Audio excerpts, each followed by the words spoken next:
ఇప్పుడు survey చేయమంటున్నా, documents అన్ని తీసుకొచ్చినా, ప్రూఫ్ తీసుకొచ్చినా, అంతా చేస్తున్నా. ఇప్పుడు అంతా చూపించి మళ్ళీ వస్తాం ఈ ప్రెస్ మీట్. మళ్ళీ ఒక 15 నిమిషాలు వస్తా. నిన్న ఏం జరిగింది సార్ పోలీస్ స్టేషన్ లో? ఏం జరిగింది వాళ్ళు డాక్యుమెంట్స్ మీ అన్ని చెప్తా. ఇప్పుడు జర్ర చెప్తామా, మళ్ళీ వచ్చినా మంచిగా చెప్తా, బ్రీఫ్ గా చెప్తా. మీకు నోటీసులు ఇచ్చిరా సార్ రెవెన్యూ అధికారులు? నోటీసులు ఇచ్చిర్రు, అన్ని చేసిండ్రు. నోటీసులు ఏం లేవు.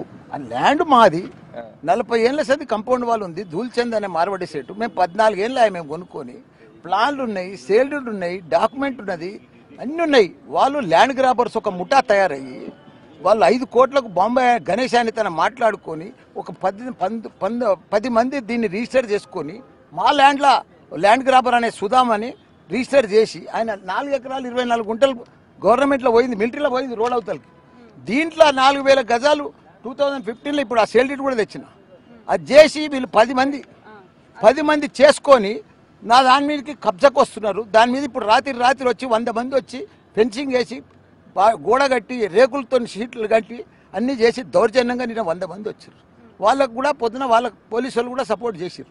తర్వాత మధ్యాహ్నం తర్వాత నా పేపర్లు అన్నీ చూపిస్తే అప్పుడు సర్వేకి చెప్పి వాళ్ళు చేశారు. మా ల్యాండ్లో ఒక 2 ఎమ్మెల్యేల ల్యాండ్లో దౌర్జన్యంగా ఒక ల్యాండ్ గ్రాబర్సు 5 కోట్లకు మాట్లాడుకొని నా దాని మీదకి వచ్చిరంటే ఎంత దౌర్జన్యం ఇది. రేపు సీఎం దానికి కూడా పోతున్నా, అపాయింట్మెంట్ అడుగుతున్నా. సీఎం కూడా నా పేపర్స్ అన్ని కూడా చూపిస్తాను. ఇప్పుడు వాళ్ళు ల్యాండ్ గ్రాబర్స్ అమ్మా, వాళ్ళు దాని మీద ప్లాన్ వేస్తేనే ఉన్నారు. నా దాన్ని నేను పేపర్ ఇది శక్తి కాదు కదా ఇది. నిన్ను ఎవరు వచ్చారు చెప్పు? 100 మంది ఎవరు వచ్చారు? మా షెడ్లన్నీ ఎవరు గుల్లగొట్టారు? వాళ్ళ నేనా? నన్నే లోపల రానియలే, నన్నే అరెస్ట్ చేసిపోతే లోపల తీసుకుపోయారు. నా భూమిలో నన్నే అరెస్ట్ చేసిరా?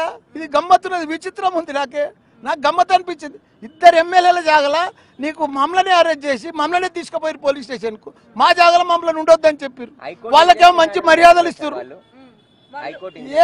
స్టే ఉన్నది, హైకోర్టు స్టే ఉంది వాళ్ళ ల్యాండ్. మరి పోలీస్ స్టేషన్ పోయి రైట్ రాయాలిగా, పోలీసు తీసుకొని రావచ్చు కదా. దొంగతనాన్ని ఎందుకు రావాలి? వాళ్ళ తన డాక్యుమెంట్స్ ఉంటే, పేపర్స్ ఉంటే దొంగతనానికి ఎందుకు రావాలి చెప్పు? దొంగలకి ఎందుకు రావాలి? బాజాబ్తో వచ్చి పోలీస్ బందోబస్తుతో కబ్జా పెట్టుకో, తీసుకో. ఇప్పుడు కూడా సర్వే చేపిస్తారు కదా. పోలీసు ఒక మంచి పని ఏం చేసిందంటే సర్వే చేపిస్తారు.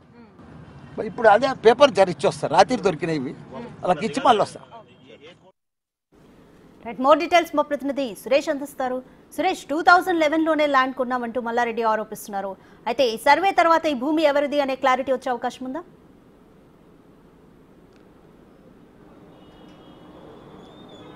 భూ వివాదానికి సంబంధించి నిన్న ఉద్రిక్తతల నడుమ ఇప్పుడు పోలీసులు ఇద్దరికి సంబంధించిన డాక్యుమెంట్ కలెక్ట్ చేసుకొని రెవెన్యూ అధికారులకి లెటర్ రాయడం జరిగింది. అసలు ఈ భూమి ఎవరిది, ఎవరు కొనుగోలు చేశారు, ఈ సర్వే నెంబర్లో భూమి ఎంత ఉందనే దానికి సంబంధించి పోలీసులు లెటర్ రాయడంతో ఈరోజు ఉదయమే రెవెన్యూ అధికారులు, దానికి సంబంధించిన రెవెన్యూ ఇన్స్పెక్టర్లు, సర్వేయర్లు అందరూ కూడా ల్యాండ్ వద్దకు చేరుకొని ల్యాండ్కి సంబంధించిన మొత్తం సర్వే చేస్తున్నారు. అయితే ప్రస్తుతం ల్యాండ్ వద్దకు పోలీసులు ఎవరిని అనుమతించట్లేదు. ల్యాండ్కి సంబంధించిన ఎమ్మెల్యేలు ఇద్దరు ఎవరైతే రాజశేఖర్ రెడ్డితో పాటు మల్లారెడ్డిని అనుమతించారు. ఈ ల్యాండ్ అమ్మిన వ్యక్తిని కూడా లోపలికి అనుమతించారు. వారి సమక్షంలోనే ల్యాండ్ సర్వే ప్రస్తుతం కొనసాగుతుంది. రెవెన్యూ అధికారులు హద్దులకు సంబంధించి ఈ మొత్తం ఎకరం 29 గుంటలకు సంబంధించిన ల్యాండ్ని మల్లారెడ్డి కొనుగోలు చేశానని చెప్పేసి 2011లో కొనుగోలు చేశాను, నేనే అప్పటి నుంచి కబ్జాలో ఉన్నా అని చెప్పేసి మల్లారెడ్డి చెప్తున్నాడు. కానీ బాధితులు ఎవరైతే 10 మందికి సంబంధించిన వారు మేము 2016లో ల్యాండ్ కొనుగోలు చేశాము, వారికి సంబంధించి ప్లాట్ల రూపంలో 400 నుంచి 500 గజాల ప్లాట్లు 10 మందిని కొనుగోలు చేశామని చెప్పేసి వాళ్ళు చెప్తున్నారు. అయితే అప్పుడు మా అధికారం ఉంది, మల్లారెడ్డి మంత్రిగా ఉన్నాడు కాబట్టి మమ్మల్ని పొజిషన్ నుంచి బయటికి వెళ్ళగొట్టాడు, కోర్టు స్టే ఆర్డర్తోని మళ్ళీ మేము కబ్జాలోకి వచ్చామని చెప్పేసి వాళ్ళు చెప్తున్నారు. అయితే ఇరువురు వాదనలు విన్న పోలీసులు ప్రస్తుతం ల్యాండ్కి సంబంధించిన సర్వే జరుగుతుంది. ఈ సర్వేలో ఎంత ల్యాండ్ ఉంది, ఎంత దానికి సంబంధించిన ఇది ఉందనే దాని మీద పోలీసులకు సంబంధించి సర్వే చేస్తున్నారు. వారు దానికి సంబంధించిన సర్వేలో తేల్చే అవకాశం కనబడుతుంది. ప్రస్తుతం ఖాళీగా ఉన్న ల్యాండ్లో ఎన్ని గజాల ల్యాండ్ ఉందనే దానిపైన సర్వే చేస్తున్నారు. చుట్టూ ఇండ్లు నిర్మాణం అయ్యాయి కాబట్టి ఆ పక్కన ల్యాండ్ ఏమైనా తగ్గిందా, లేకుంటే ఇతర ల్యాండ్లోకి మల్లారెడ్డి వెళ్ళాడా, మల్లారెడ్డి ల్యాండ్లోకి ఇప్పుడు వీరు ఎవరైతే 10 మంది తమది ల్యాండ్ అని చెప్తున్నారో వాళ్ళు వచ్చిరా అనే దానిపైన తేల్చే పనిలో రెవెన్యూ అధికారులు ఉన్నారు. కానీ మల్లారెడ్డికి సంబంధించి నేను 14 సంవత్సరాల క్రితమే ల్యాండ్ కొనుగోలు చేస్తే ఇప్పుడు కొంతమంది ల్యాండ్ గ్రాబర్లు వచ్చి ల్యాండ్ కొనుగోలు మాది అని చెప్పేసి బెదిరింపులకు పాల్పడుతున్నారని చెప్పేసి ఆయన మాట్లాడుతున్నారు. కానీ బాధితులేమో మేము ఆయన అధికారం ఉంది కాబట్టి మమ్మల్ని ఇన్ని రోజుల నుంచి ల్యాండ్లోకి రానివ్వలేదని చెప్పేసి వారు చెప్తున్నారు. కాబట్టి రెవెన్యూ అధికారులు సర్వే చేసి ఏం తెలుస్తారు, దీనికి సంబంధించి మల్లారెడ్డి కొన్ని డాక్యుమెంట్స్ కూడా తీసుకొని రావడం జరిగింది. తాను సేల్ డీడీ చేసుకున్నాను, డబ్బులు ఇచ్చి ల్యాండ్ కొనుగోలు చేశామని చెప్పేసి కూడా